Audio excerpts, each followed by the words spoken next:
I'm here with Dan Warren from the GSMA. Dan, maybe give a little background on I guess what the GSMA is doing at a domestic, a U.S. wireless trade show.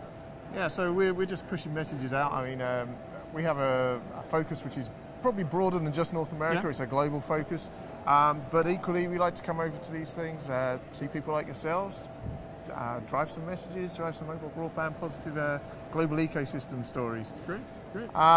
This time around we're here talking about HSPA growth, yeah. Evolution into LTE, also talking about the voice aspects of LTE implementation. So we launched the Voice over LTE initiative. Yep. At that point we had about 20 operators, 20 vendors backing us, and since then we've kind of knuckled down and done the things that the GSMA does. So we've actually been doing the technical work to define the implementation details.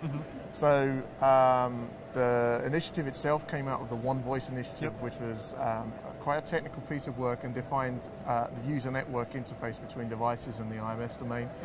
We've taken that work and validated it, documented it in GSMA specifications, and then we've started to do the pieces which take something which is just about one device and one network and turn it into something which is a global ecosystem.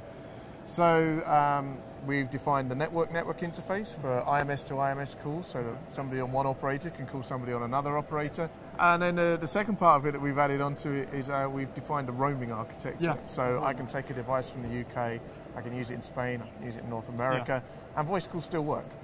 So these are kind of the three fundamental technical parts to give you a voice system which works in the same way as the voice systems work today. Yeah, beyond that, we have working groups that look at things like security, fraud forum, that work on the commercial framework to make sure that if people are going to interconnect or roam, there is framework contracts to allow people to do business with each other on operator-to-operator basis without having to go through a long and complicated negotiation to put that agreement in place. Wow. We're expecting to see the first voice on LTE implementations on handsets probably the back end of 2011.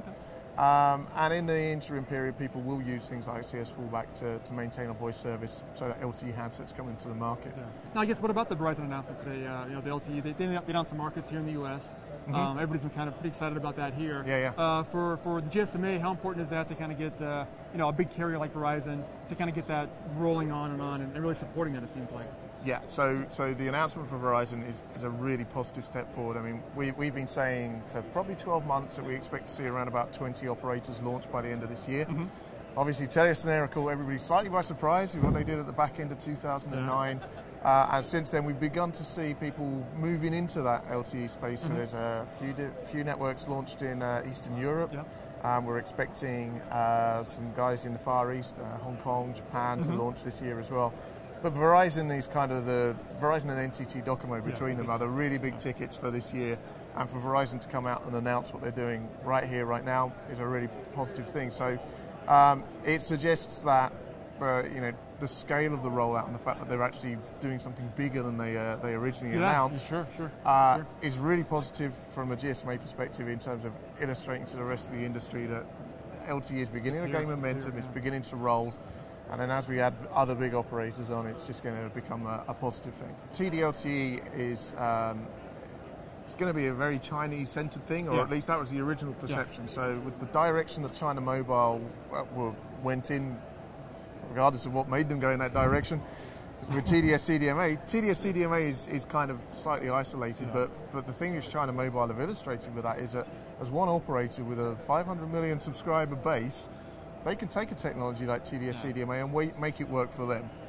I think the thing with TD-LTE now is that not only China Mobile are going to do this, but there's a whole bunch of Indian operators that have got unpaired spectrum.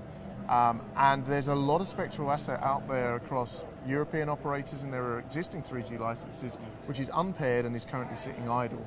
So the fact that you have China and India as the two biggest markets in the world, it's like 2.5, 2.6 billion pops right there. Exactly. That generates enough scale for operators who are going to feel pressure to provide data services via whatever spectrum they can get their hands on. They're going to have to consider TD-LTE very seriously.